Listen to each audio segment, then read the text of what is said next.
Hello, hello, hello, everyone. Welcome to Centrist Supremacy. I'm your host, banlsystyle, and I will be taking you through tonight's show. So, how's everyone doing? I just wanted to give everyone a minute to get in, settle down. I hope you're having a wonderful evening. I hope you guys had a great weekend. I don't know where you are, what you're doing, but I hope everything has been awesome. Because, lockdown is just the best, right? Lockdown is just so good. We're all loving it. We're all loving it. So, boys and girls, what are we going to do this evening? What are we planning to do? Okay, first and foremost, let me just get the chat up here. Oh, we got some people in the chat. Hello, hello, um, Pyramidian. Big up Pyramidian. Sky. Hello, Sky. Lovely Sky. And so far, that's all I can see. So, just you two. Big up you two for being the first in the chat. And Sky was literally the first in the chat. So thank you and welcome. And now I will open up the panel. There is a link in the description section below, but not just yet because I've got a few things I want to discuss before we get into it. Now, what are we talking about, boys and girls? What are we discussing? We are discussing disgusting things because we are very discussing.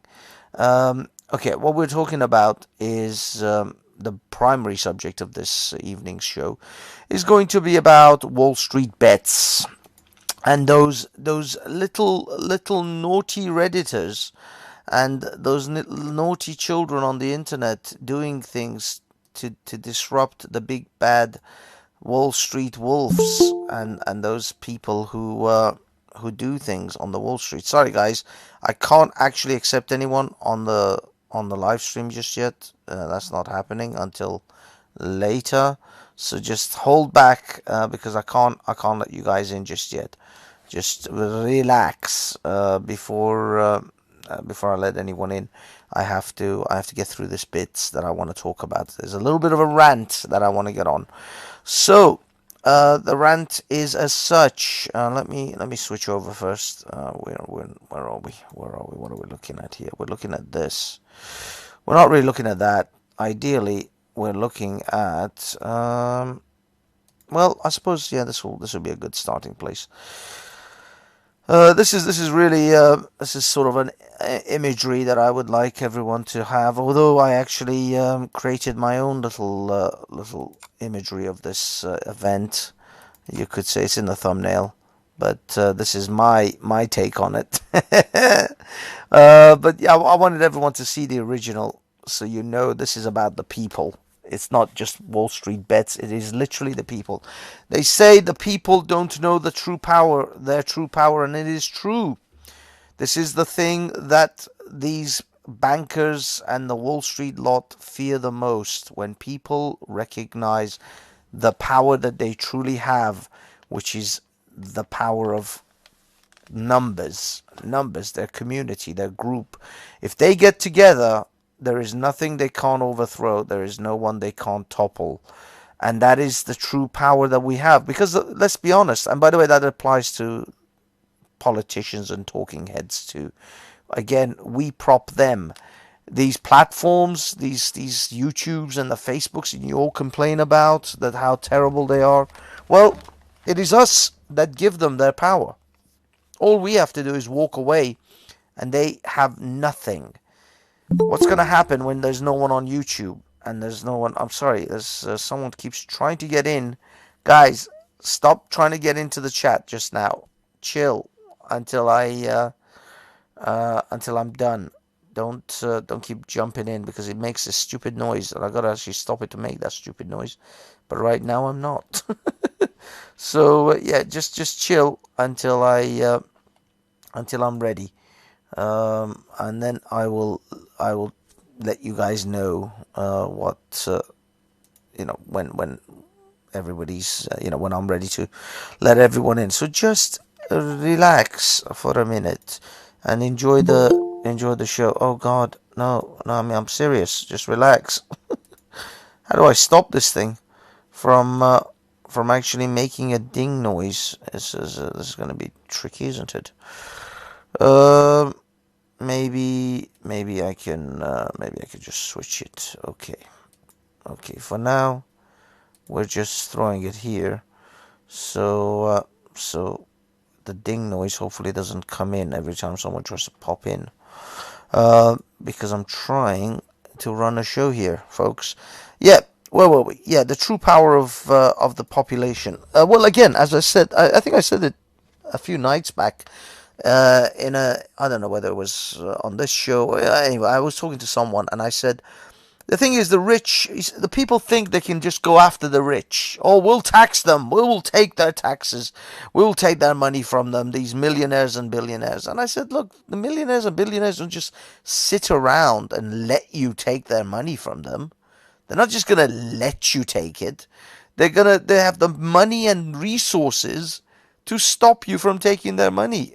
That's the very thing they have, is a plenty of money and resources. People who will work for them, who will, lawyers and accountants. They have, like, armies of lawyers and accountants that will stop you. So you can't just, or they will pay politicians, corrupt politicians, to get in and become powerful, and make laws that protect them. And that's precisely what they did. These guys, these hedge fund people, they have, this is what they've done.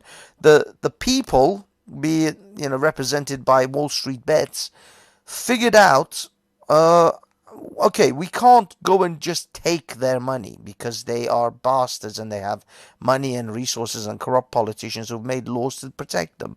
So what do? We beat them at their own game. We will beat them at their game, and by looking at the system and finding out their Achilles heel, their chink in their armor, and we'll even at the risk of us losing money, we will attack them.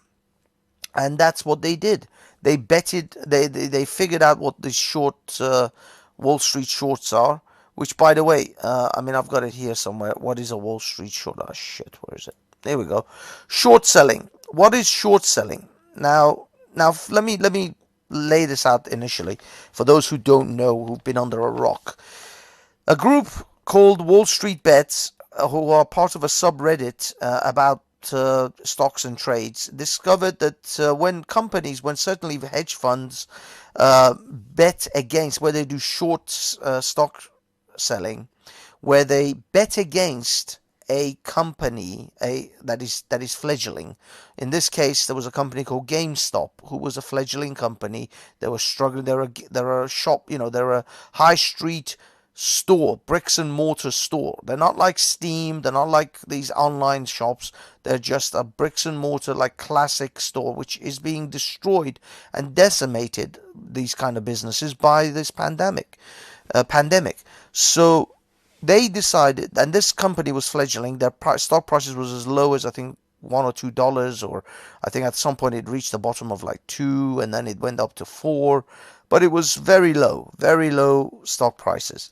And these hedge funds, the vultures that they are, and by the way, they are considered, even to in Wall Street standards, even on Wall Street stock trader standards, they're considered the fucking bottom feeders. That's what these short selling hedge funds are.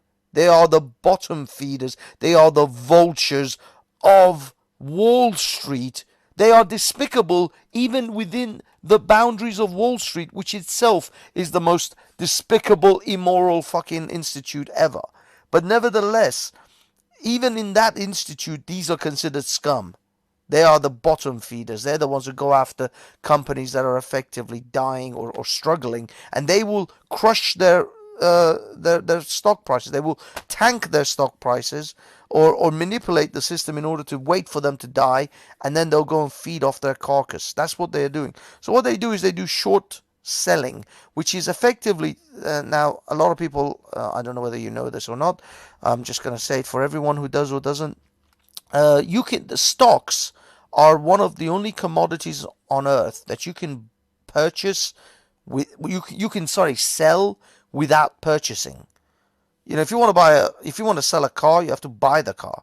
If you want to sell a house, you have to sell the house, buy the house. If you want to sell your shoes, you got to own those shoes. You can't sell someone else's shoes. But stocks, you can. You can sell someone else's stocks without. You can sell it and make money out of it without you owning it.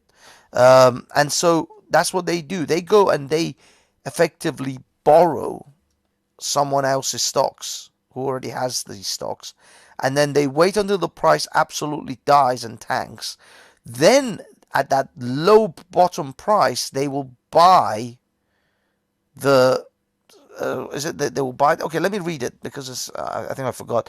Short selling is an investment or trading strategy that speculates on the decline in a stock or other securities prices.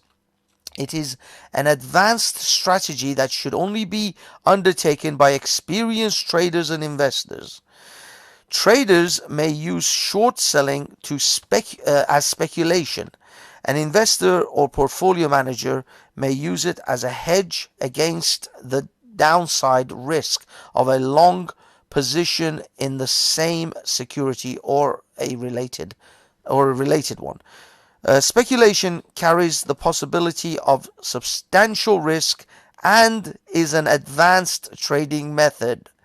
Hedging is a more common transaction involving placing or offsetting positions to reduce risk exposure.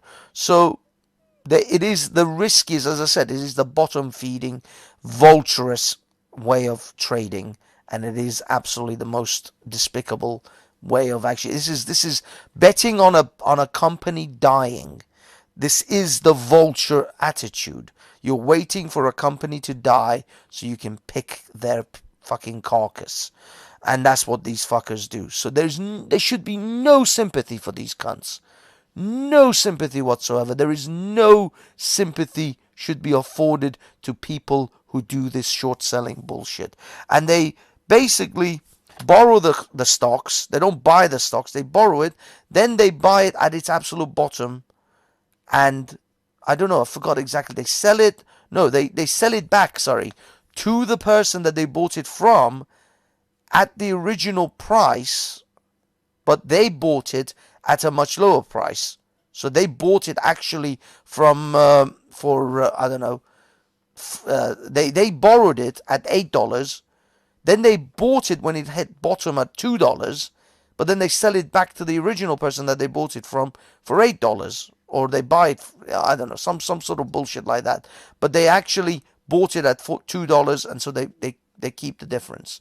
Anyway, this is roughly what I understand of it. Again, it's complicated shit. And as you can see, I'm even reading it and it's still convoluted. In short selling, a position is opened by borrowing shares of a stock, other assets that the investor believes will decrease in value by a set future date. The expiration date, the investor then sells those borrowed shares. So they borrow them, they don't buy them, to the buyer, to buyers willing to pay the market price before the borrower's share must be returned. The trading is betting that the price will continue to decline and they can purchase them at a lower cost. The risk of loss on a short sale is theoretically unlimited, since the price of any asset can climb to infinity. So that's what they do. They go betting on a company to die effectively, and then they make money out of it. But what happened was, because it's such a risky tactic, these guys at Wall Street Bets recognized some companies, some of these hedge funds who had overextended their hand on GameStop, and they had really gone in like over 108% of betting that these guys are going to fail. So they decided to buy the stock. Like 5-6 million people, I think they managed to get to buy these stocks, just at any different levels, $100, $1,000, and so on. Even Elon Musk eventually got in on it. Anyway, and so the stock price started to rise. At one point, I think at its highest, it was at $400. And they absolutely destroyed the hedge fund, because the hedge fund had to now buy those shares at $300 when they hoped to buy them at $1 or $2. And so they had to now pay the original people they borrowed those shares from $300-$400 a share, crushing them. I mean, we're talking 70 billion. I think I saw a report of $70 billion worth of losses. And these guys, these average Joes, by the way, these are normal people, most of them. I mean, I think they must be advised by people who were, stockbrokers and whatever. But they're what they call just average Joe people, Joe blogs, $100, $200, that sort of thing. Some of them became millionaires. Some of them became quite wealthy. Some of them managed to pay for their medical bills. There's all sorts of things. And all of that money came out of these fucking millionaires and billionaires hedge funds. It didn't come out of poor people. It didn't come out of people's pensions. No, these were billionaires who lost millions. That's what happened. So that to me is wealth distribution right there for you. Billionaires gave some of their fucking billions for people who can pay their medical bill now. So fuck them. They don't deserve a single ounce of my sympathy, and I will never give it to them. So they can kiss my ass. But really, the moral of the story here, and I think what we should all take away from this, is it's about the power of the people. This is the only true power we have. We don't have money and resources. We don't have armies of lawyers and accountants. We don't have politicians in our pockets. Most of these cunts that we vote for every 4 or 5 years don't work for us anyway. We all know that. We've known this for years. But this is what we do have. We have the power of numbers. And that will always be more powerful than any amount of money that these millionaires and billionaires have. And they know this, and they are scared to death of it. They are scared to death. They know that we have this power, but the only reason that they can carry on doing what they do is because we never utilize. What they do is they use their propaganda machines, they use their money to make sure that we're always at odds with each other, that we are always separated from each other. And for the longest time, lack of information, lack of communication was actually that tactic, is that because we could not communicate with each other sufficiently or efficiently, we couldn't utilize the power of the people to unite.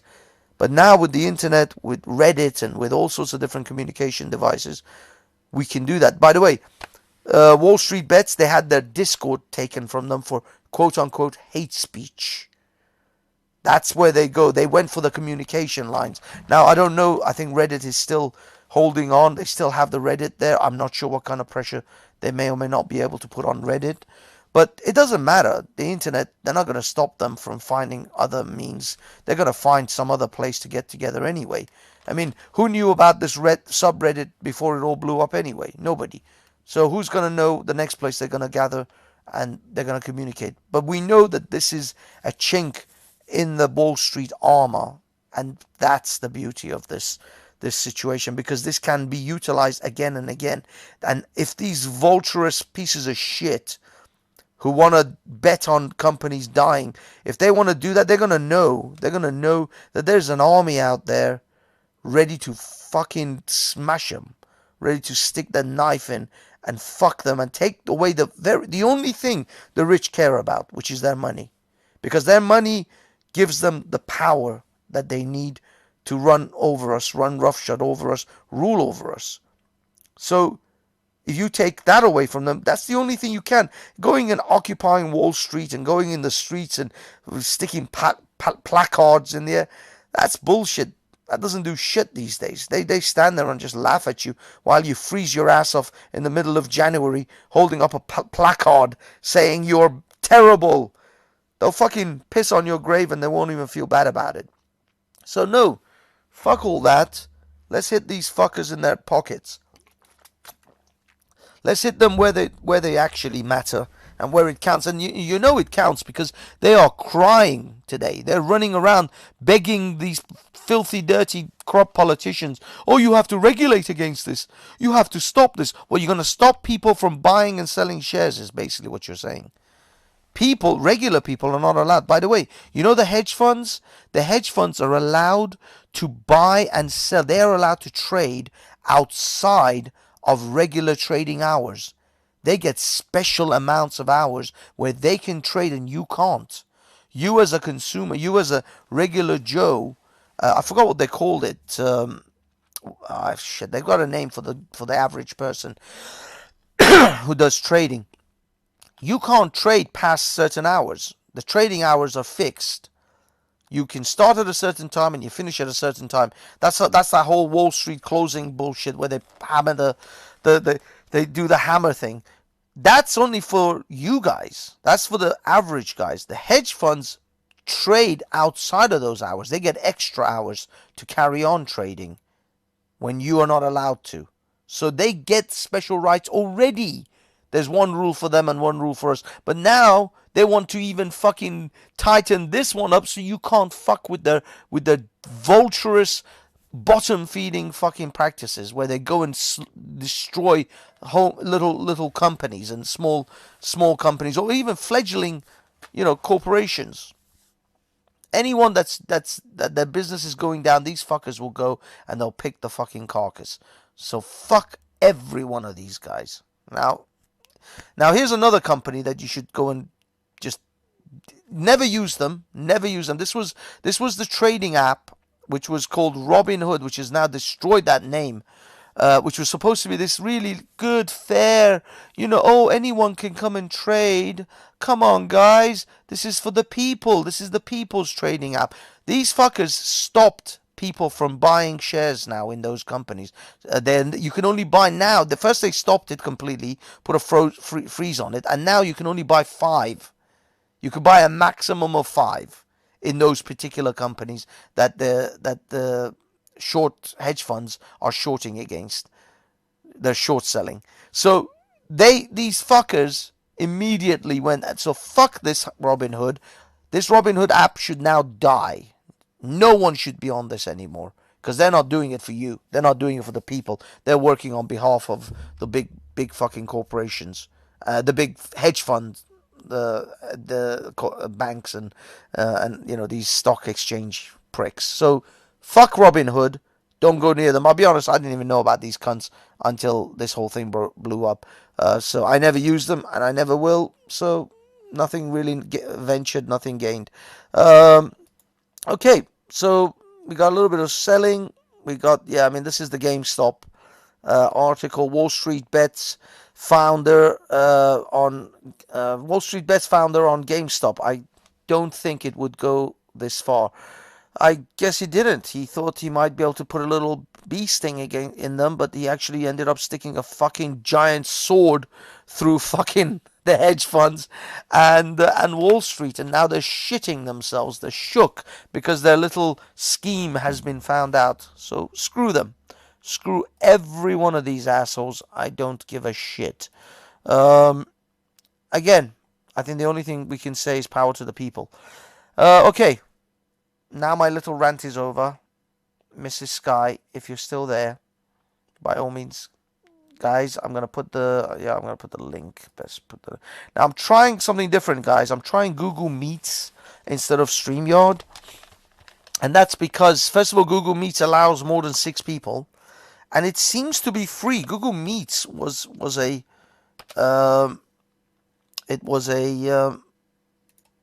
what's it called?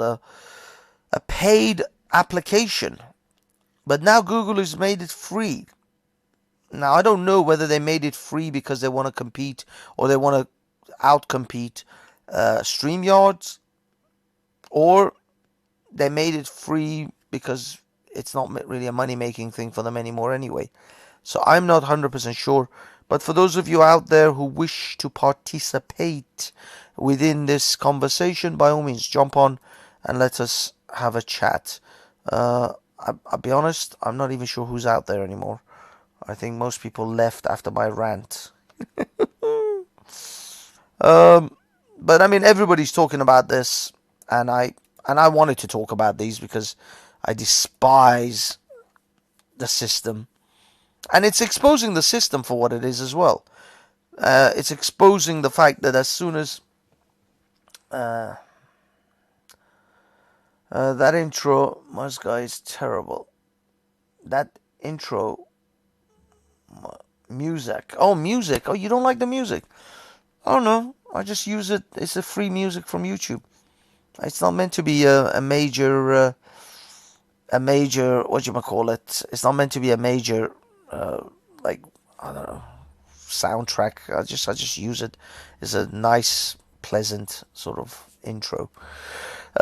Anyway, but Pyramid, if you want to jump on, by all means, use the link, ladies and gentlemen. It's all there. I'm not sure if Sky can use it.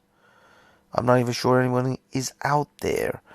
But but I hope everybody's a little bit happier that this took place. Now it's a shame none of us found out about it maybe earlier. I discovered recently that I should have bought certain shares a year or two ago, literally in 2018. If I had bought those particular shares, I would have been at least 30 to 40,000 pounds richer right now. Terrible mistake. Should have bought them. Didn't buy them. Didn't buy the shares, and now I am rather regretful. So yeah, this stocks and shares business, there is some serious money to be made. Unfortunately, most of us are hesitant or uneducated about this, and I think we should be more educated about it. Admittedly, when it comes to this situation with Wall Street bets, they may very well lose. So a lot of the people on there may lose money because this is a failing company, GameStop. Now their shares are doing amazingly well right now. They're like over $300, but they're not an actual successful company. So once this effectively, what you could say is, oh shit, what you could say is trolling, is over, they could very well they could very well lose their everybody that's invested. They could lose their money. So this is a kind of investment that you should do knowing that you're going to lose. Oh, sorry, Pyramid. I see you now. Hold on. So hold on. I can't actually hear you. Give me a second, my good friend. Um, badly prepared, I believe is the word. Hello, Pyramid. Can you hear me? Aha. Yes, I can hear now. It's just I had to change some of the sound settings because my what do you call it? This thing was pinging all the time every time somebody tried to jump in, and I couldn't do the show. But let me switch over. Let me see how this thing looks. Yeah, it looks all right. It looks all right. I think I can live with this. So how's it going, Pyramid? And what do you think about this madness of Wall Street bets? Have you been keeping up with it? Do you know anything about it?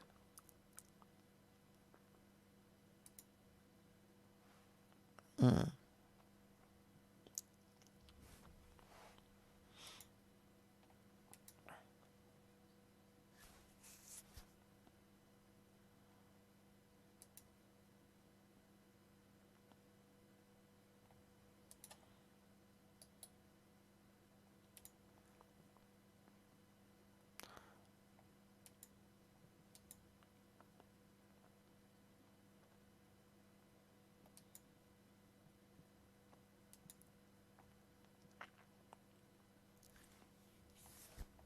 Yeah.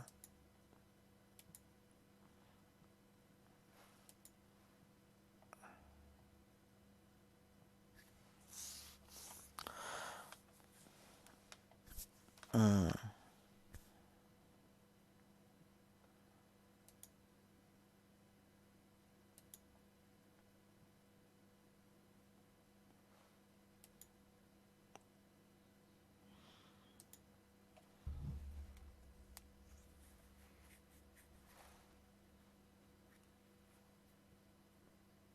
Yeah.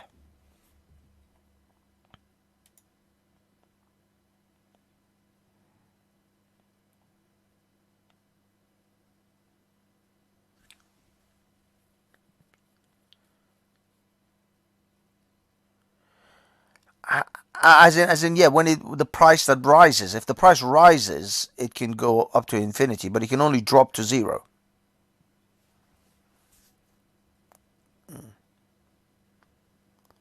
That's right. That's right. Yeah.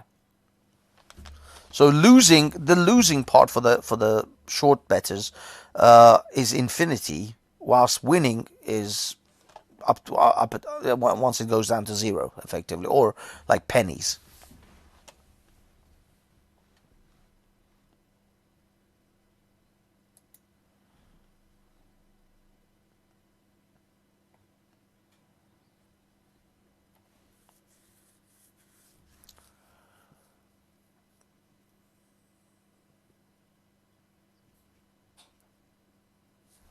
We're not on YouTube. Oh, I see. I see. Hold on. Oh, of course. I apologize. Um, yeah, I have to change the settings because this stupid thing is not going to hear you. Okay, hold on. I apologize. Uh, let me see. Let me see. Mike.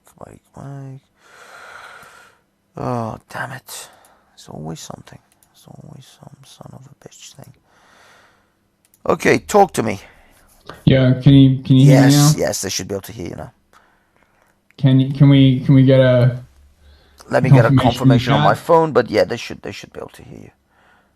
I can see the thing. I can see the thing pinging. What a clusterfuck. I know. It's because I had to change the setting for this headset, Right. Okay. and then So you can hear me. Okay. yeah, yeah. So to just reiterate what I Oh, was saying, this is basically a historic moment. This idea of getting like a whole bunch of people to bet against the large interests has been floating around for a while, particularly in the gold and silver market. There's a wide impression among lots of people that the gold and silver is criminally undervalued because of paper contracts, naked shorting, all of this kind of fuckery. mm, But the fact that everyone's at home from COVID and the fact that Robinhood has gained such massive penetration now means that it's easier than ever before to trade. Everyone's got electronic money, so you can put money in seconds. Really, yeah, it's crazy, but it's a very very risky strategy for the hedge funds to do, and they basically got screwed. well, the reason they've been getting away with it for so long is because no one's clocked on and nobody bothered to really check them on this. They had a free reign over this situation. Nobody, Well, was the average person certainly did not have the kind of money on an individual level to go and try to screw them over. The rich are already in the club, so they're not gonna go and do it to them. So they yeah. literally thought they were untouchable. Well, it would be more fair to say that the power of the hedge funds is coordination, large amounts of capital, and algorithmic trading, right? So the power of the hedge funds and indeed the institutional traders has always been coordination, large amounts of money, and more recently the ability to make trades much faster than anyone else, and very very skilled people and or AIs that can predict things so they can get in and out of trading very very fast. Now, no one would have predicted this, right? No AI would have predicted this. No algo would have predicted this, right? Like, this is just completely out of the blue. I bet you any money that at the moment there are hundreds of programmers frenziedly writing bots that will like sit in Wall Street bets and various Telegram channels and harvest stock tickers. Do you know what I mean? Right? They'll probably publish like an internet sentiment index. I bet you. You know what I mean, right? Where they'll publish like how much sentiment there is on the internet about these certain things.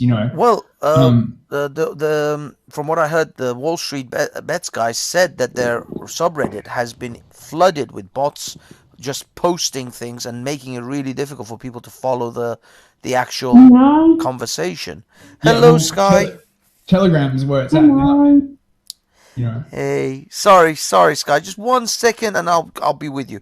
But yeah, you were saying Telegram, so they've all shifted to Telegram now. Yeah, and it's really funny. I mean, there are like the original Wall Street Bets channel they set up got shut down, and there's like another one. It's got like 1,500 people in it now. Like no, actually more than that, like 12,000 people. But there's like always 100 and something people on the voice chat.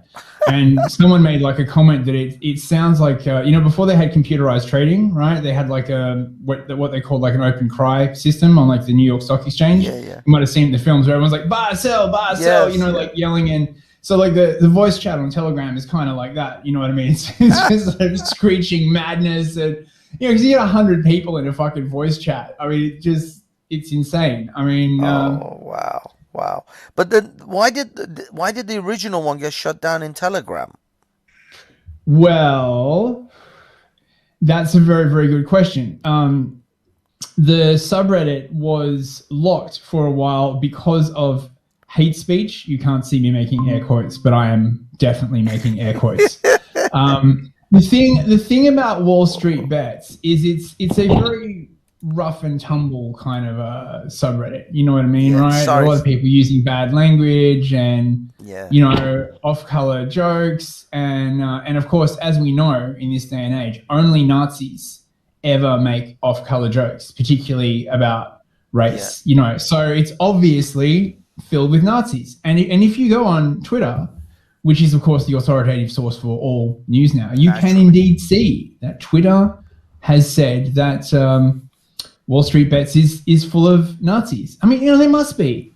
A lot of them even voted for Trump, I hear. One of them even voted for Trump. Obviously, if they're part of that 47% of the US population, well, I mean, well, 70 next. million people voted for Trump. I would say out of 5, what was it like? They had like 5 million people that did this whole GameStop thing. But Patsy, those are all the bad people. The ones that they just don't care. Yeah. They laugh at people and stuff. They're really, really. I mean, what kind of person would laugh at a millionaire losing money whilst they're trying to crush a beloved high street company? I mean, that's just... Yeah, it's evil. Only evil people would do that. I can't believe it. Personally, of course, I just, I'm only part of those groups for research. Spawn. As anyone who has listened to my streams knows, I am always highly respectful of everyone and everything, Exactly. Hey, Sky. Okay, let Sky have a little bit of a say. Hey, Sky. How's it going, Sky? What are you up to? Hi, Maxie. I'm a bit sad. I think everybody should calm down. Oh, this is about racism and religion. Yes, some people don't like me because I'm an atheist. It's not about my special needs. It's about my race and religion. Okay. Who's been bad to you, man? Who's been bad to you, Sky? Tell us. Brian. Don't listen to that idiot. I hate him. He sex bombed Wendy and me. He sex bombed and put witch doctors to come on the screen, and now, yes, because Wendy's upset with me, she won't talk to me because I went on to talking to Betty. Yes, the reason why I talked to Betty because I'm with you. Because I needed help. They was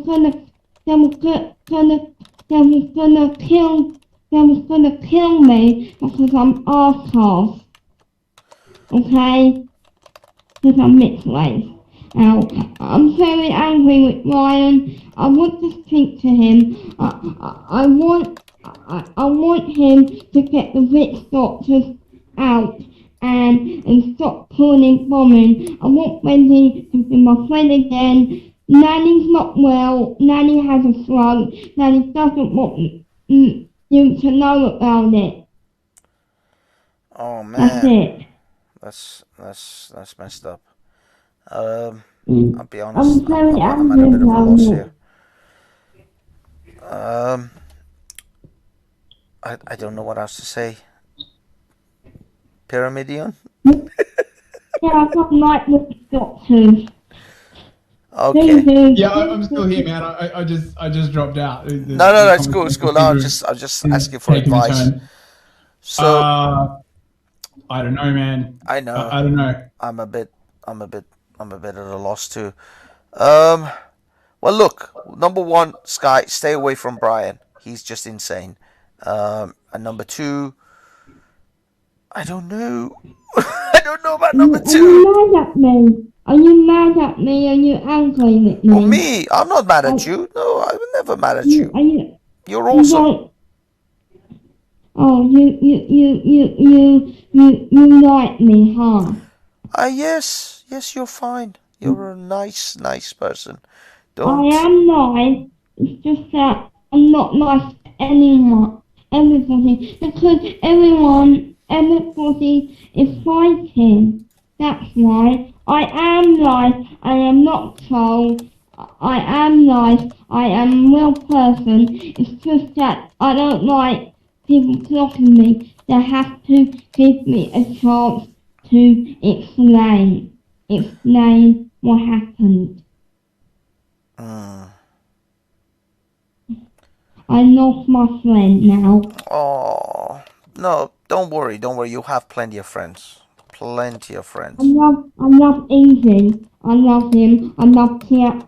I love Kaz. They're all nice to me. I love Norman Lewis. Norman Lewis. He's my friend. Who, Sophia Lewis? Yes, Norman Lewis. I will see her soon in March. After the lockdown, I will definitely see her. When Nanny's Alright. better. When Nanny's not having a flunk. Are you saying Sophia Lewis or Fiona Lewis? No, Norman Lewis. I don't know who that is. Who is that? No, Flora. Flora. Yeah, Flora Lewis. Flora Lewis. I don't know who that is. I don't think I've. You do know Lewis. Do I know her? Oh, no, Norma Lewis. No, Norma Lewis. I don't know that person.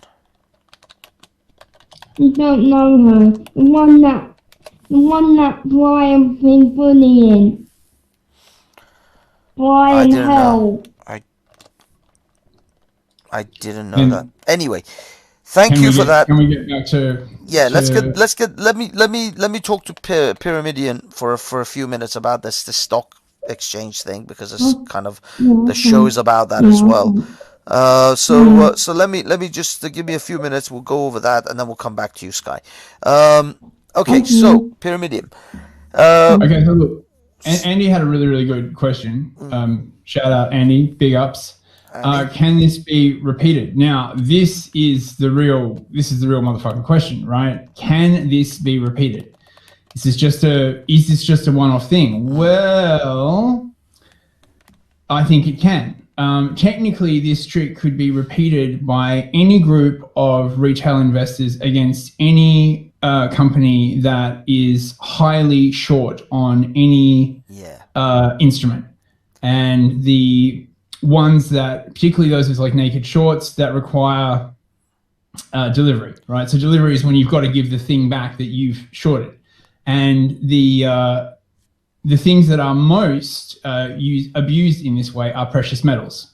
So my prediction, I might be wrong, but I have heard scuttlebutt around Wall Street bets to this effect, that the next target will in fact be silver, not physical silver, but paper silver, the iShares Silver Trust to be specific. Ticker is $SLV.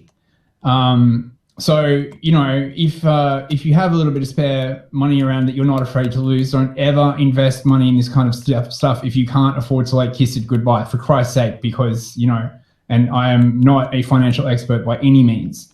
You could do worse than take a small position in SLV at the moment, because if they move on to this thing next, they could make it pop in a similar way, because the silver market works very, very similarly. There's a lot of shorting, and they can be forced to present for physical delivery, is my understanding. I used to be really into silver trading and all that kind of other stuff. But yeah, I don't know. I mean, the real question is this, right? Now that this huge pool of retail investors has a voice and has a presence, what is going to happen if Apple, for example, yanks Telegram from the App Store? Well, all of those people are going to short the living crap out of Apple stock, right? They're going to dump all of their Apple stock, right? This is, look, there's this old saying that capitalism is the most democratic form of government, because every single time you spend $1 on anything, you're basically voting, right? And this is absolutely true. And I think for a lot of people, particularly after, you know, the election and seeing, you know, America is back, baby, you know, all the neocons and the Iraq war peeps are all, you know, they're all back in power. They are probably looking for other ways to vent their frustration against the, I guess, corporatocracy. And this is the way to do it. You know, there's a meme going around, you know, together ape is strong. And it's true. It's true. And it's not just the US, man. India was piling on to GameStop. India has like a large number of small retail investors. Everyone's fucking stuck at home.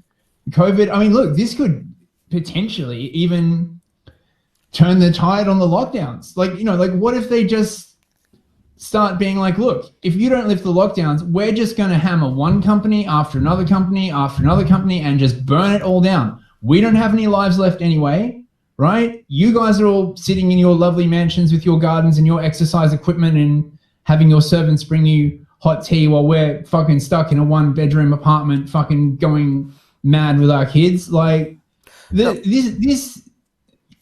possibilities. The thing is, Pyramidian, I don't think it's gonna happen in that way. The way, like for example, Apple. I don't think there's enough people out there who think Apple is. You see, hedge funds are easy. Hedge funds are just, especially these short stock type hedge funds, they are the scum. They're the scum of Wall Street, which is already a place of scums. Did you say Apple? Yeah, Apple. What Yeah, yeah, like the Apple phone. I hate Apple. Apple's rubbish.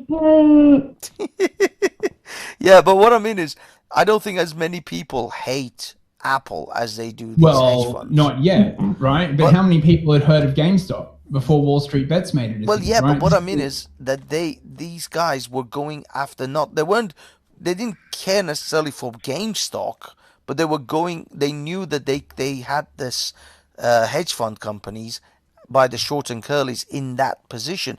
You said, like, for example, people can dump their Apple stocks. I don't think everyone's going to get together and dump their Apple stocks, you know, in one go. I just don't see them being able to have that power over Apple in that way. Yeah, okay, so look, there's something that you've got to understand about this, right? One of the reasons why the stock market works the way that it does, right, is that it's generally diffuse. Okay, so instead of everyone moving the same way at the same time, right, there's like this sort of distributed thing where like some people move this way and some people move that way, and you average that out across millions and millions of people, right, and you get this sort of foaming sea, right? You look close and it's always moving, but broadly speaking, it's kind of mostly stable, right? Like you get like a million laser pointers, you know, and they're all shining in different directions. And if you take all of those million laser pointers, right, and you focus them at the same point, it has a very, very different effect. And I don't know. I mean, it's really weird. I mean, Wall Street Bets has essentially become another hedge fund, like not in terms of investment strategy, but in terms of power, right? In terms of the amount of capital, in terms of the amount of fear they can generate, in terms of the amount of just Are you talking about asset. Wall Street bets? Sorry, Yeah, not Wall Street. yeah, because the number of people they can mobilize Yeah. is insane, right? Like before, the situation was this whole thing was done by like CNBC, right? Or people like Jim Cramer, you know what I mean, right? Yeah, They'd go on and they'd be like, buy this stock. 100,000 people would buy this stock. Now that's fine, right? Even though Jim Cramer has lost people millions and millions of dollars with his recommendation, right? Anything just the link in his channel. Anything just the link in his channel. Sorry, who is what? He's gone. Anything the link in his channel. He's deleting his channel. Yeah. He's not here anymore because people are bullying him. Oh, I'm so sorry. We're gonna have to... I like Easy. Now I lost Easy. I Oh. want him to be my friend. Can't he come here and talk to me? Oh man. I don't know where he is. He's not in the chat, but if he comes, then we'll talk to him. But I'll be sad if he comes. And once you tell him, yeah, but I live in.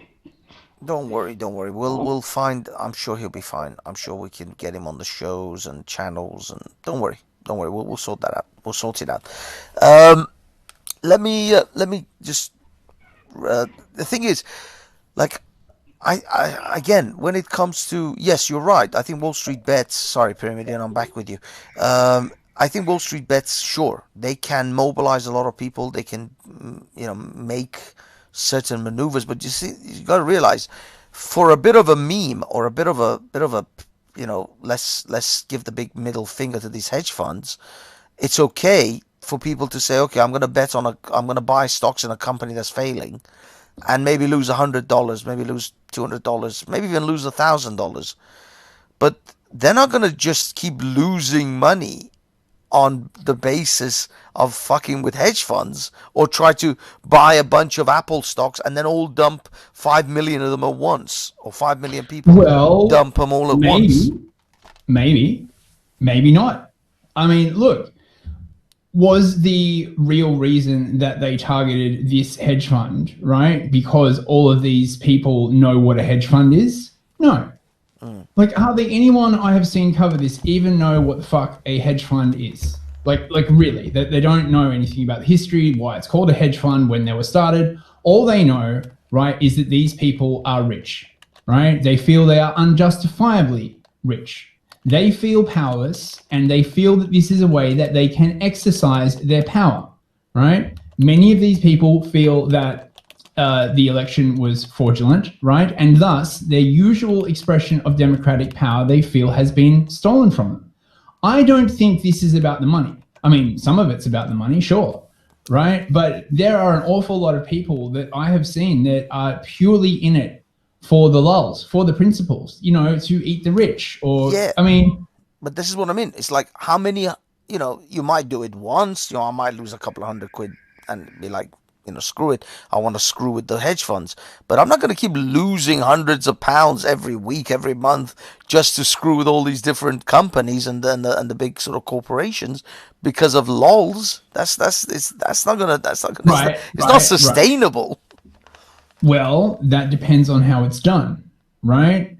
The way this was done was by engineering a short squeeze, right? Yeah. If there are other short squeezes out there, they could repeat this again. Now, to my knowledge, Apple is not in a short squeeze. It would be like very, very unlikely.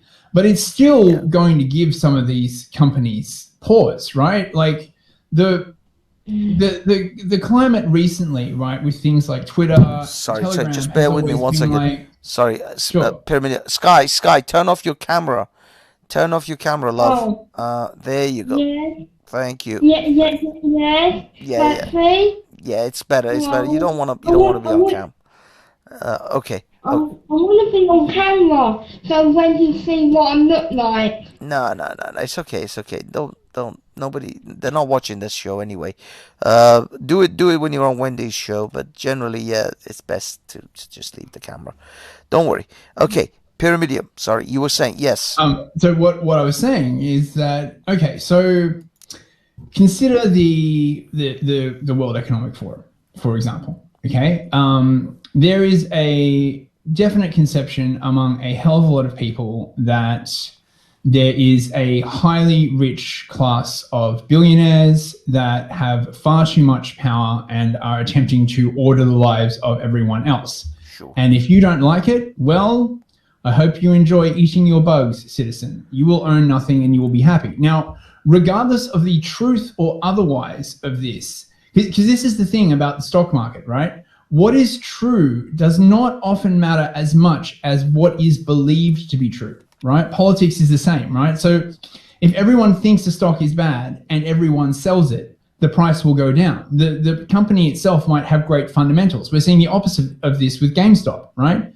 GameStop is not a hugely successful company. I'm pretty sure their fundamentals are crap, right? But because of sentiment, it has moved massively, right? The crowd is a fickle beast, and you have essentially put the ability to trade in the hands of all of these people who can be moved by sentiment.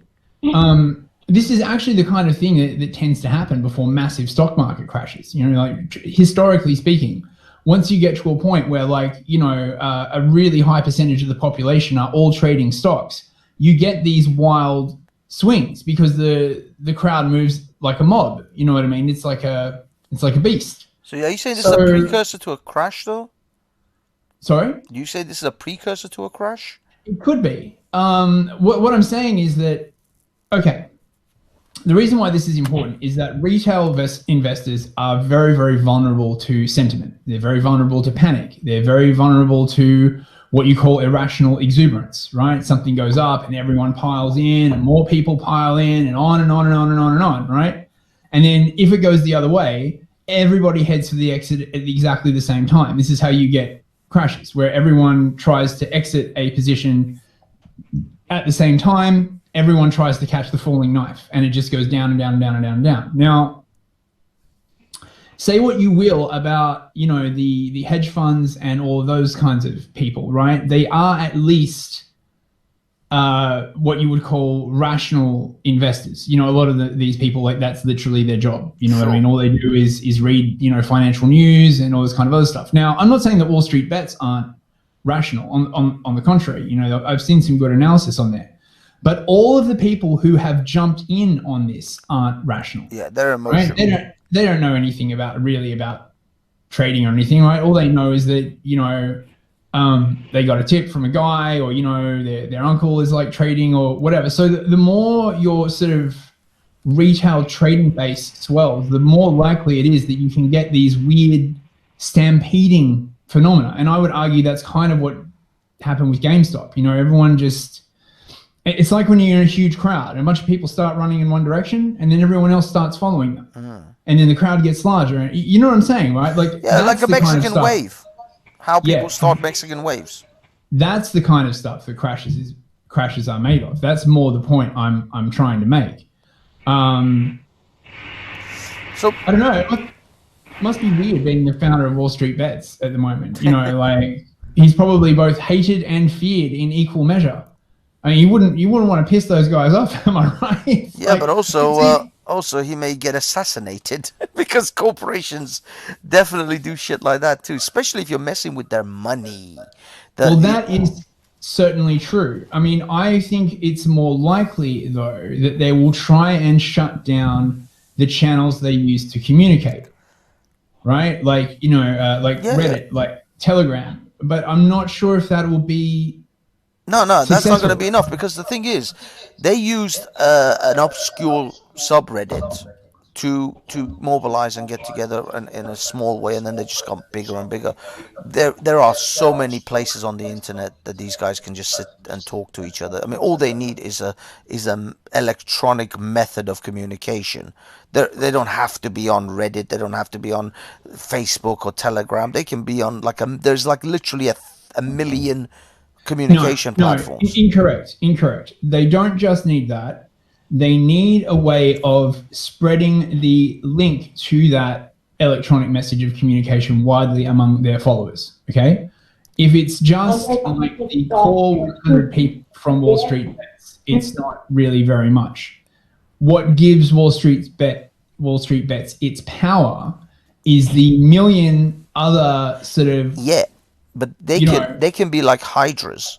They don't have to be in a central thing. The core can be in a location or on a platform which isn't that particularly popular, but then that core has its own subreddits and everybody hashtags in this is from Wall Street Bets, and then it all comes together. So they don't have to necessarily have the core people on a particular, like, they don't have to be on Facebook or Twitter, but that core would then have accounts on Twitter and Facebook and all these other things.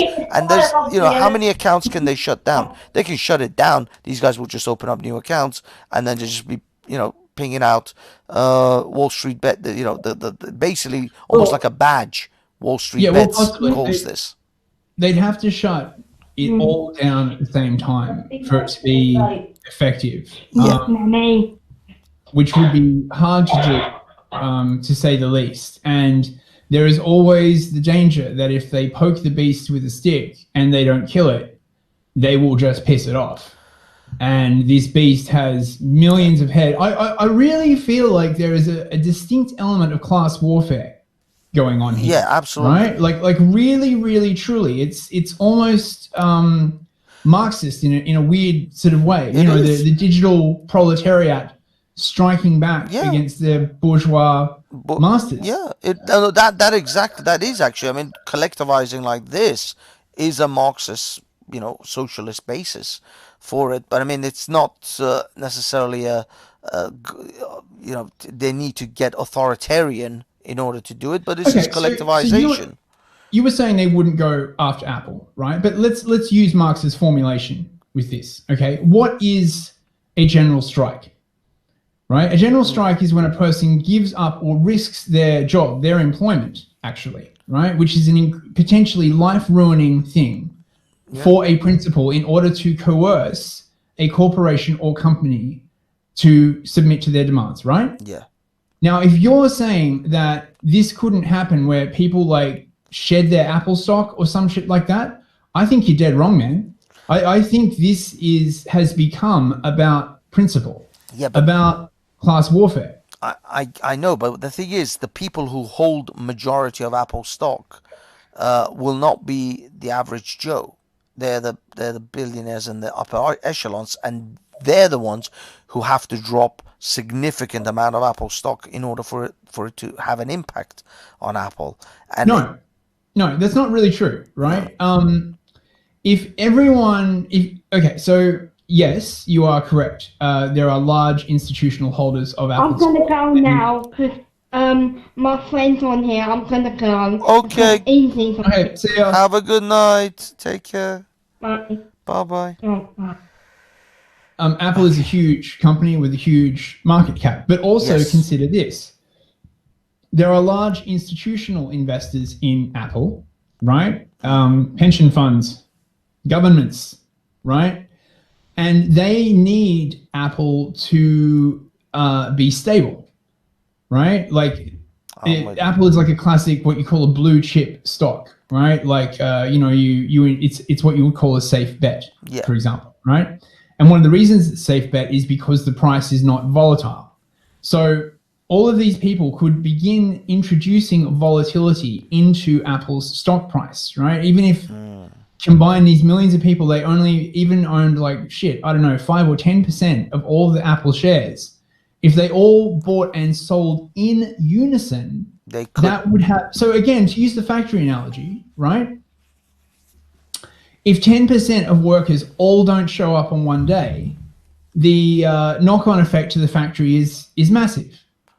Do you get what I'm saying? Right? Yeah. But that's what I mean. That's my thing is they have to be in that 10 to 20% percentile. They have to be up in that 10 to 20% percentile in order to even shake this. It's, this tree. Effectively, there you are in front of a massive willow tree. How much of the base do you have to be able to shake in order for the leaves at the top to start to feel the effects? I don't know, man. That is a complicated question. That's what I'm saying. That's what I'm saying. So when you're talking about something like Apple, or I don't know, friggin' what other, Google or Amazon, that's a different game that you're playing. The one that they played here with GameStop is the hedge fund companies, because they felt so incredibly secure in their bubble of Wall Street, in which they'd been unshaken or untouched for so long, that they overextended themselves. They made a mistake by overextending themselves on this one. And they have done it before, so they had the full confidence of previous experience that we can get away with this. And then they got screwed because they caught them with their pants down.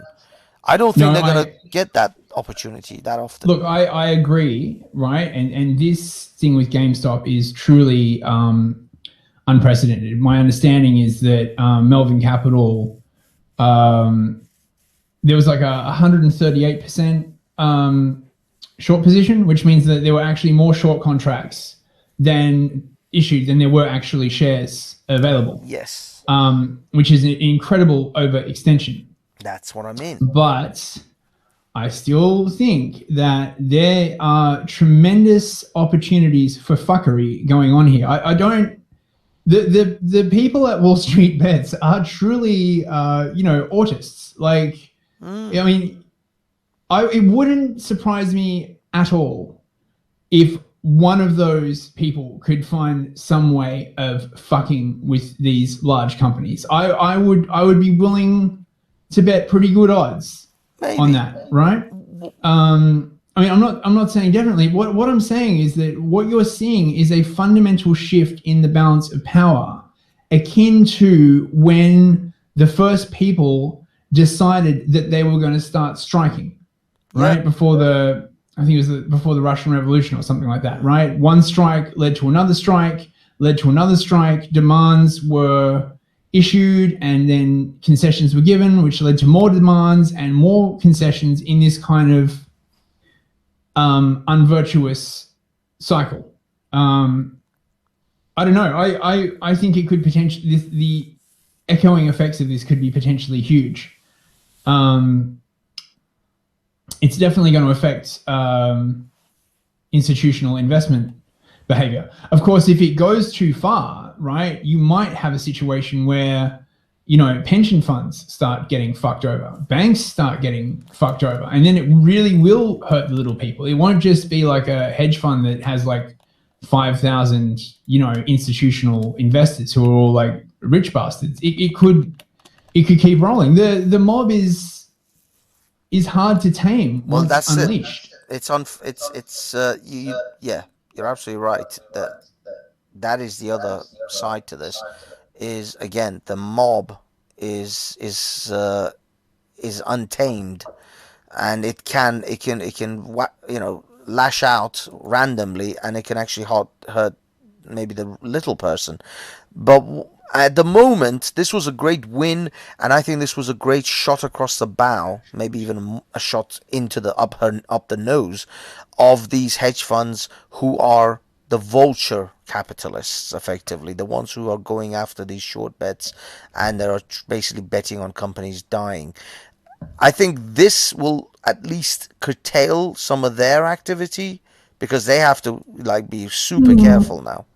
I think it's more likely, actually, that they will just restrict information. My understanding is that Wall Street Bets got this information about the large short exposure of GameStop from a company called Citron Capital, which published a short interest report. So they would put out a newsletter every day or every week or whatever that would aggregate data and publish the companies that had the largest amount of short interest. So my first expectation is that companies are going to stop publishing that data.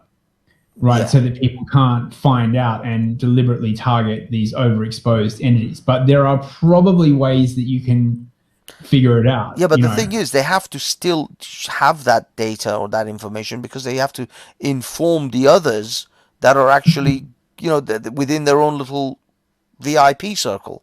So they still have to, at some point, produce this data in order to inform themselves. That's the reason why they produced probably this data in the first place. It wasn't. No, like yes, but no, right? There are a whole bunch of things. I don't know if you know what a dark pool is, right? But a dark pool is essentially a. Okay, so let's have a hypothetical situation here, right? I am a really, really large investor, hedge fund or a pension fund or whatever, right? And I have, say, 5 million shares of IBM that I need to unload. Okay. Yeah. Now, I've got to do this very, very carefully. If I sell them all at once, the price will tank, right? And I don't want that to happen. If anyone finds out that I'm selling, they'll bet against that position and, it could all go wrong. So you use a thing called a dark pool, right? A dark pool is a way of buying and selling shares and obfuscating the transaction. They're kind of like this gray area sort of thing.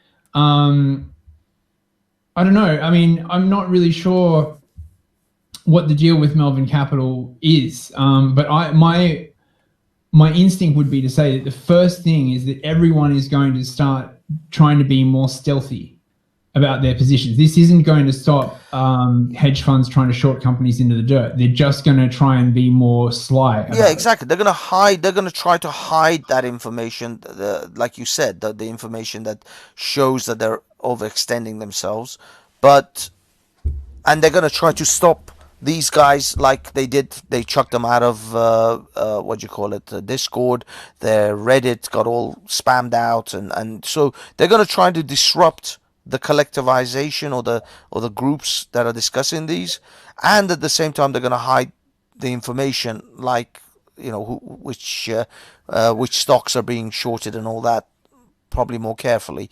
So they will try all that, and I'm sure these Redditors are autistic enough to figure out how to get around that anyway, because that information, if one company can collect that information and present it, I'm sure these autists online can do the same and collect and analyze this information. These are not government secrets. These are not CIA documents. This information has to be public at some point. So yeah, kind of. It's a bit of a gray area. Financial secrets. There is some law that dictates what it is. But then, of course, you might get whistleblowers from inside these exactly companies, right? Exactly. So you're working in a hedge fund. You want to get out. You could make a shitload of money if this stock gets like massively hammered. So you leak details about your company's short position to Wall Street Bets. Wall Street Bets piles on. You've already gotten in before it spikes. You make like $1 million and leave. There you go. But not just that. Just like the way people did it on a principal position, I'm sure these Wall Street Bets guys, the core people, are probably, they themselves are stock traders anyway, or they probably even worked for some of these hedge fund companies back in the day, or still do. Who knows? I mean, I don't know exactly who these individuals are anyway. A lot of them were anonymous, so for all we know, a lot of them were in on it, or are on the inside of these companies. So this information, because the thing is, you said that this information, unless they make it illegal that you can't publish short stocks or whatever, at the moment it can't possibly be illegal to gather this information to find out which stocks are being shorted and who's short. Right. This has to be, from what I understand, it must be public information. Well, sort of. So I'm not an expert on this, but my understanding is that what would be public information is how many shorts exist against a certain company, right? What would not be public information, or that's why you would use a dark pool, is to hide the fact that it's your company that owns a massive amount of them. Um, I'm with you. so you might have a situation where they're like, okay, this company is being like heavily shorted, but in that case, you've got no idea necessarily who you are going to blow up. I should also note that it's not just Wall Street bets. They might have started the fire on this one, but at this point, there are a number of large institutional investors also piling into GameStop. Because they don't use stuff like Robinhood or whatever, so they can't just be cut out of the system. They use like Bloomberg terminals, and Exactly. they can make orders directly with the exchange. So because everyone's trying to make money, this would be my next prediction, that people will start trying to use the Wall Street bets army to accomplish certain financial objectives. Like institutional investors will start trying to like start rumors and get everyone moving in the same direction. You know what I'm saying? Well, yeah. I mean, obviously they could manipulate that army, if you like, as well. They're not immune to potentially. I mean, I think that is. I fear that is what they may do. Actually, is it to infiltrate uh, the Wall Street bets guys, or the community, and then try to disrupt it, and then create a sense of distrust amongst the people, and then again divide and conquer. They will separate them again. They'll divide them, and try to somehow. Because I've noticed already politicians making statements about these Wall Street bets guys not being particularly forthright or decent, or they're somehow criminals, or they're underhanded people. The smear campaign has already begun Of course. against them. I would also actually suspect that Twitter might possibly be a target, um, given the amount of censorship and given the fact that they banned Trump and got like a lot of ill will from that. I mean, you might just be looking at a mechanism whereby any publicly traded corporation is just going to have to start being a little bit nicer to people, right? Like again, the Marxist dynamic. You know what I mean? They're just going to have to stop being quite so brazenly arbitrary in the way that they wield power. Twitter is a really good example of this, in my opinion. It's quite obvious that Twitter's goal is not really just to make money. If it was, they'd want as many users as possible. They'd want as many people posting stuff as possible. They have clearly shifted to an ideological direction. Same as YouTube, same as Facebook. Same as YouTube, same as Facebook. And this is a bad development, in my opinion. Like, one of the reasons I like capitalism is that as long as companies are just trying to make money and not trying to make a better world, I think that's actually fairer. As soon as they start trying to make a better world, of course, the question is, well, a better world for whom? And, you always wind up with this sort of divide. The bourgeoisie are like, oh, well, we know how to make a better world. And everyone else is like, wait. I didn't get a say in this.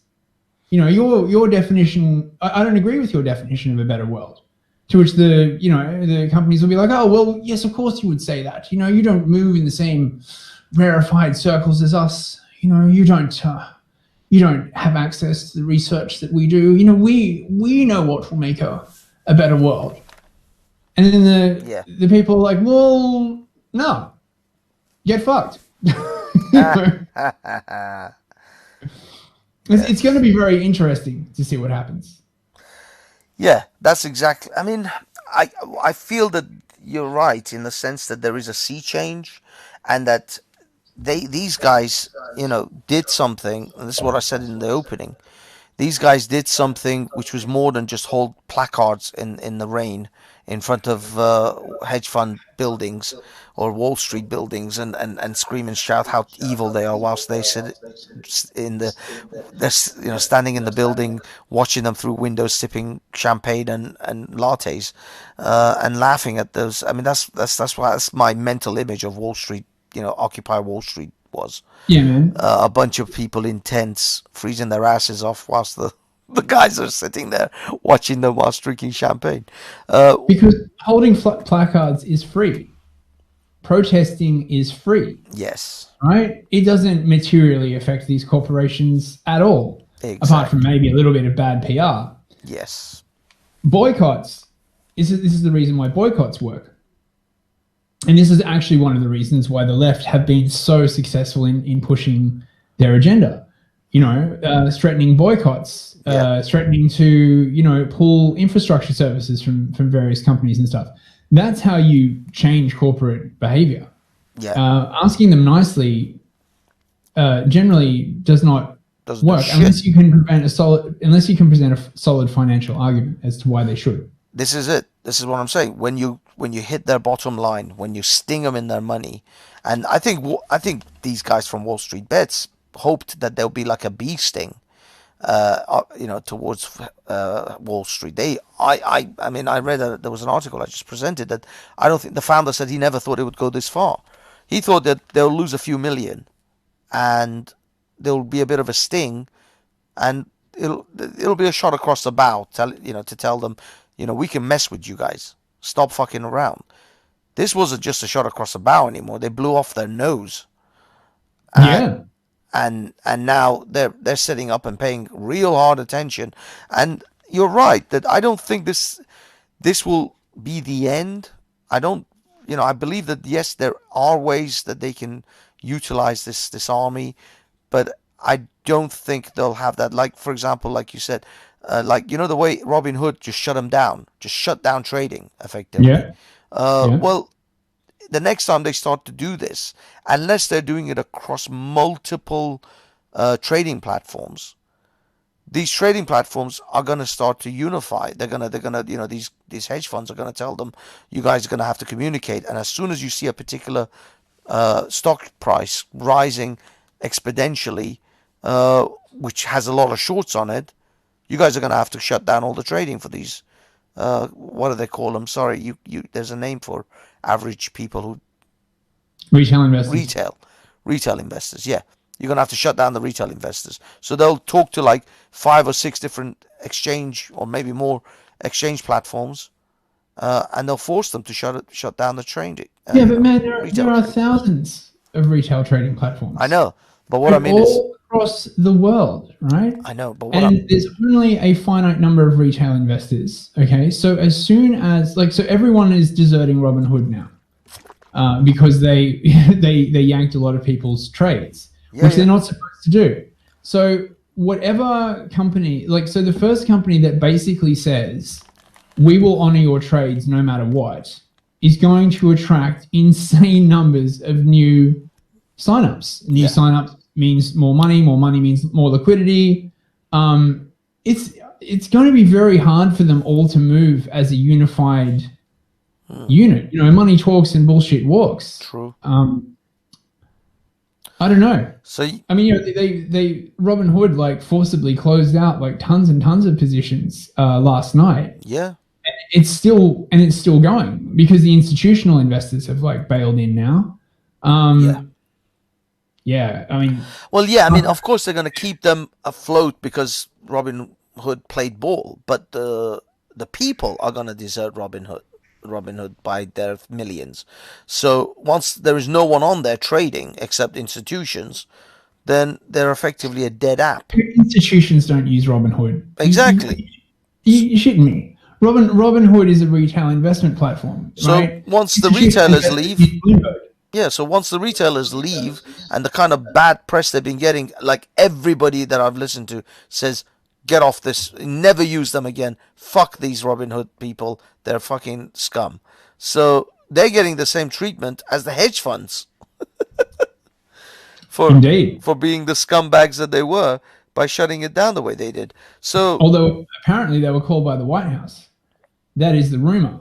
That the White House actually called up Robinhood and was like, look, you got to stop this thing. Then that's even worse. That's even worse because, that's made that platform even worse. As I say, it's scary to just even think that the White House actually made this thing happen. Made Robinhood stop, not even just hedge funds or other corporations. Well, the White House were probably scared of systemic effects, right? This is one of the things of modern, highly interconnected capitalism, as 2008 showed, right?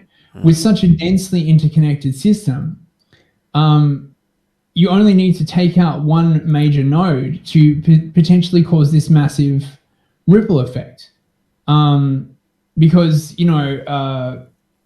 those people might be invested in other things that have derivatives written on other things that are backing houses or loans in other things. Like it's the chain is almost infinite. It's so densely interconnected. There's no way to really know. Yeah, it's crazy. I would say it could potentially trigger some kind of crash. I don't know, but it's definitely going to make things more unstable. I'll tell you that much. Like just having all of these. See, so usually, right, what happens? Okay, and this is how like Robinhood makes money is they get like a million retail investors. Bob and Steve and Joe and Mary and they've got $1,000 and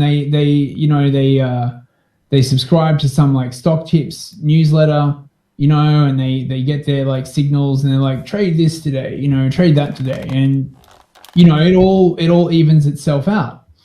You get a couple of million people all doing the same thing at the same time and the whole thing goes completely left. It's freaking insane. This is the same as fiat currency and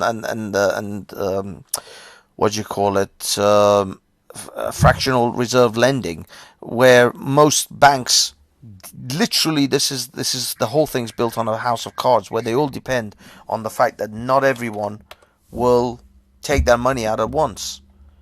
Yes, that is essentially true. Yes. Yeah. So as long as no one takes all their money, and not everyone takes their money out at once, they'll carry on with their fractional reserve system.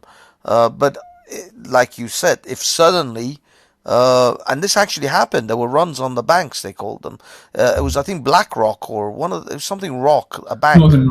Northern Rock. It was the last UK bank run. Yeah.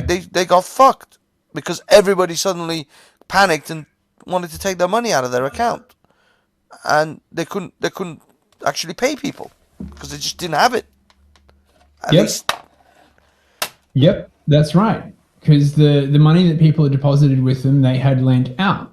And that's how the chain of modern capitalism works. You don't take the money and just put it somewhere like in a vault. You take that money and you lend it out elsewhere. And this promotes economic activity in a virtuous circle. But it also means that there is this vulnerability. If everyone turns up at the bank at the same time, is like, gives me my money, the bank's like, well, we don't have all of your money. We loaned it out to other people and we get interest on them, and that's how we pay interest to you.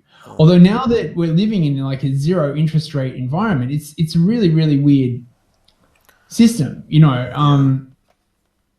I mean, how much interest do you earn on your bank account? I think I'm getting like what, 0.02% interest or something. It's insane. I don't even care because it's so insignificant. It's never going to make any difference.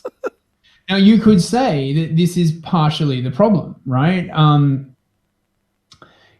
With such low interest rates, people seek more risk so that they can get more return, right? It's not like you can put your money in the bank and get, 5-6% interest a year or any shit like that. It's practically, I mean, the interest rate is less than inflation. So by having money in a bank, you're pretty much effectively losing money. I think inflation's running like 1.5-2% a year. So if you're not making 2% on money, it's effectively losing value. Yeah. So, I don't know, man. I don't know. I mean, the thing is, on a layman's level, I find it exciting that people, at least the internet, is finally giving people that unified option, that collective action, that that only came about, like you said, through strikes, through significant moments, revolutions. You know what I mean? But people, I think, in especially in Western countries, have been so comfortable, so fat for so long, and they've been sort of pacified that they've stopped recognizing how much they're being screwed. I mean, they complain. They're like, "Oh, I wish this was better. I wish that was better," but they don't really do anything about it. But now they found that all I have to do is just like, throw in 20 quid. And if me and a million other people throw in 20 quid, that is actually actionable stuff now. We can actually do something. We can actually make a change. It's not, I mean, all I do is just, I freaking, what, you order Uber Eats and it costs you £20 half the No, time. exactly. Well, listen, how's this for a consideration, right?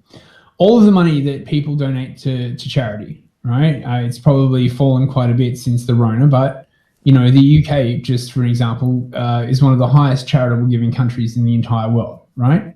So what if the mood suddenly turns and everyone stops donating to charity, right? And they start putting their money into stuff like this. Yeah. Right? And they figure that a better way to push for social change is through financial warfare. Yeah. Essentially, right? Don't tell me that couldn't happen.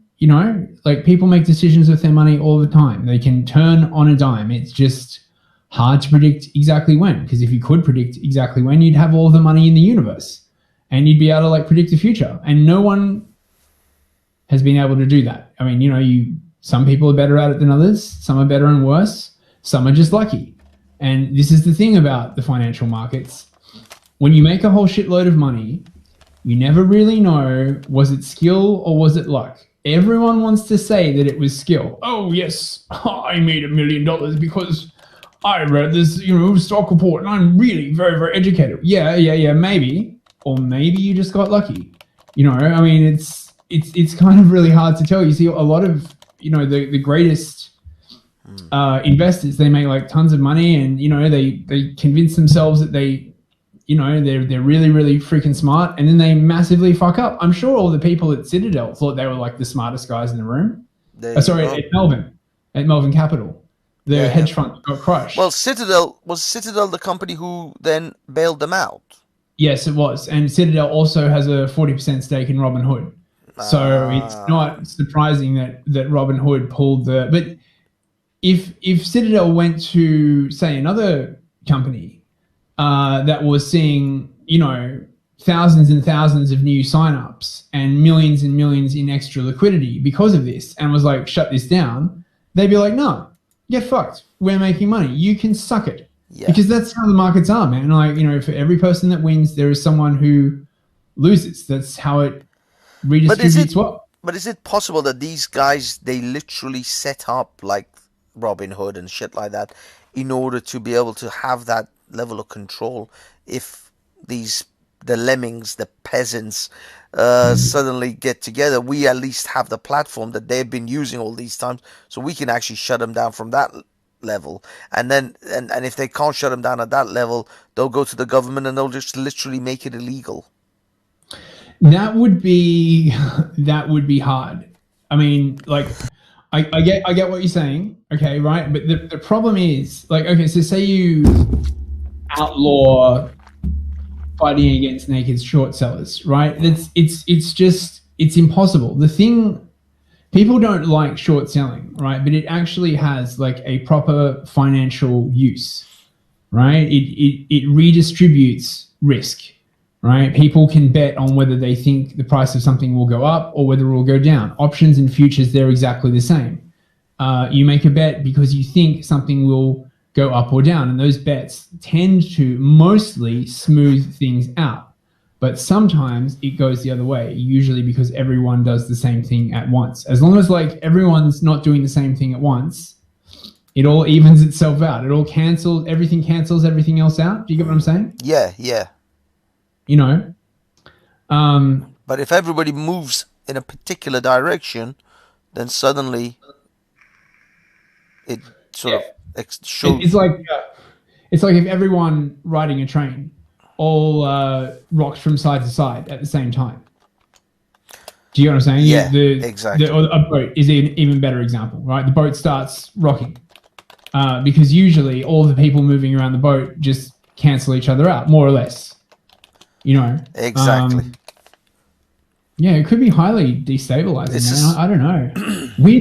Weird times. 2021 is is freaking crazy. Yeah, started off already a little bit nuts. Oh God! So This is just apparently January. they're going to end the lockdown in March or something. Maybe if you're a good boy, Yeah, you know. are you in Britain or are you in Australia? No, I'm in the UK. I'm in I'm in the London. UK, so yeah, you're in the same boat as me then. Yeah, yeah. Man. If we're Yeah. extra good, we might get dessert. Please await your delivery of your government mandated protein snack bar. Failure Yes. to completely consume your protein snack bar may cost you 5 social credit points. Yes, Wouldn't want that, yes. would you, citizen? Pretty Patel will be at your door. To be honest with you, if it meant Pretty Patel would be at my door, I would not consume any of my government mandated protein bar. I'm not going to Okay. deny it. She may be an absolute bitch, but she's good looking. You want to show the protein bar in your pants, huh? I have a particular piece of protein that I would like to show her, but this is a highbrow conversation on a highbrow channel, so we will not discuss such Oh, matters. this is not a highbrow channel. Come on, man. This is what Come Pavlov's on. been insisting. Oh, really? He's under the delusion that this is going to be somehow highbrow. Oh, speaking of channel, can I plug my channel? Like, by Plug the it, way, man. just in case anyone's not aware. So I do comedy news and comedy political theory. I know it's a weird genre, but it seems to be working all right. And you can find me on BitChute at Pyramidion Media, or you can find us on YouTube for the political theory stuff on That Strawberry Guy, which is a channel owned by my broadcasting partner, James, very, very Yes. talented young man. And we're streaming twice a week. So, Oh, good. we could use the views and all that, like, share and subscribe. All Smash that good stuff. dislike button. Smash that bell button. Yeah. I hate shilling. It just feels so dishonest, like. I don't think so. Ugh. I don't think if it's a like look. If I'm selling bread, okay, and people want bread, then if I go, I'm selling bread, everyone. Anyone needs bread. I don't Yeah. see that as a bad thing. That's a perfectly legitimate thing. I make bread. You want bread. There's a natural symbiotic relationship there. That's a good point. That's a good point. It's when people shill bullshit. When they say, I know a guy in the sky who will reward you immensely when you die.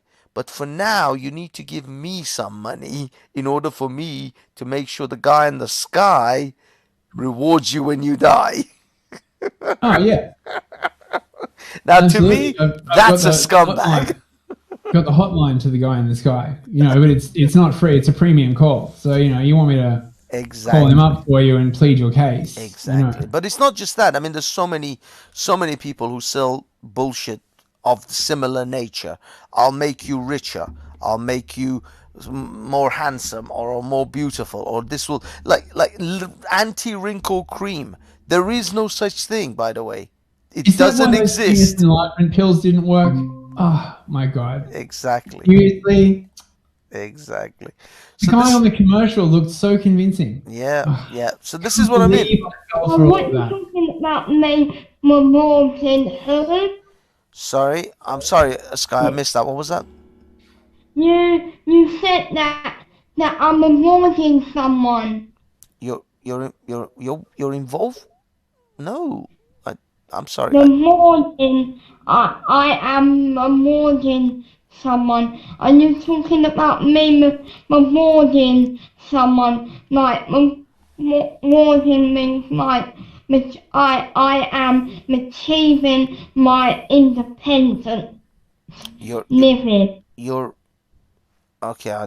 No, we weren't talking about you, Sky. I think we were talking about my channel. Yeah. Actually, I was just plugging. Yeah, we were my talking channel. about shilling Okay. and Pyramidium's and Strawberry's channel and like being embarrassed about like advertising. No, it wasn't about you. But yeah, I mean, one thing we were talking about was this. If you're if you have an honest product, shall we say, and you wanna say, look, I'm doing something. I think it's honest. It's something that I'm doing that I feel proud about or I feel good about doing. I don't feel I'm cheating anyone out of this. Then I don't see there should be an embarrassment to tell people about it. I think you should be, because if you truly feel that you're doing, a good thing, then why would you be ashamed of it to tell Well, people? I do actually feel like James and I are doing a good thing. We've There had a you lot go. of really good feedback recently. Like, so yeah, Yeah, yeah. So exactly. come along, everyone. See if you like it. I didn't think that politics and comedy would really work, but weirdly enough, it kind of does. I guess because the times are so insanely bizarre. Exactly. Um, you can. There's so much stuff to laugh about at Yeah. the moment. I mean, exactly. I mean, dude, look at the Onion Report. The Onion I Report mean, is become real news. I oh, can't tell oh, the difference half the time. Babylon B as well. I don't know if you follow Babylon B, but yeah, they're yeah, it's weird. Yeah. You look back at some of their stuff from a few years ago, Mm. and a lot of that shit has actually happened. Yeah. It's really really strange. Yeah, the Yeah, stuff the stuff that they've actually published as jokes in the past have become real headlines now. there's Or actually a name for that. Fantasy is when you cannot tell the difference between fantasy and reality. When parody becomes reality. reality. Yeah, Yeah, yeah. it's unbelievable. It's absolutely unbelievable. All this sort of new critical race theory type of stuff, and all the sort of woke shit. It's unbelievable. I mean, I still follow the character Titania. Tatiana Ross. Yeah, Yeah, yeah, yeah. I follow yeah. her on Twitter, Yeah, and yeah. I'll be honest, I'm not entirely 100% sure half the time. I mean, I know she's saying things that are sarcastic, but I've seen other people agree or say something incredibly similar, but Yeah, they mean it. yeah, we are approaching like the farce singularity or something. Anyway, man, I got to get going. My Sounds throat good. is like killing Sounds me. good. I'll be Thanks for honest. having me on, man. Thank. Always a pleasure to speak with you. It's always a pleasure, See and you later, guy. I will. Bye. I will definitely try to catch you guys on your show as well. So, guys, check out Pyramidium and Strawberries show. Strawberry. Pyramidium. Put it in the text so I can read it. I forgot. Sky, how are you, my love? Yeah, I'm fine. So, what's been happening? Nothing. Nanny said she's not ready to talk to no one yet because she's not 100% better. Oh, is that easy? No, it's Nanny. Oh, nanny. Okay. Nanny, look, you know where Nanny lives. You Mm, know where I live. I am a real person. You I see, know. I know you're a real person, but don't tell anyone. Don't. No, no, no. Hold on, hold on, hold on. Don't say it because it's a live show. Don't tell anyone where you live. Nobody needs to know where you live. But we know you're a real person. That's cool. But don't you give have your. to know where I live because I'm a real person. You have to know Yeah, I know, but because no, no. But the thing is, you don't realize is there are crazy people on the internet, and they are idiots. And so, if you tell people where you live, those idiots might come to your house. So, in order to remain safe, don't tell people where you live because there are okay. crazy people on the internet, and crazy people do crazy things, and you don't want none of that. You don't need that in your life. So yeah, you can. We know you're a real person. Of course, you're a real person. I'm a real person. Pyramidium and all the guys in the text, everybody's real. Well, I don't know about the guys in the text. Some of them might be bots. Who knows? NCP might be a complete, complete fabrication. But yeah, it's okay. Most people know you're real, and it's all cool. You don't need to give your address to anyone. And don't ever give your address to anyone on the internet ever. If you don't know them, you don't give your address. You only give your address to your family and people you know. Uh, and we have educated guest in the text. There you go. It's Educated says he's a Russian bot. who's that? What lesson was? I can't see. Let me have a look.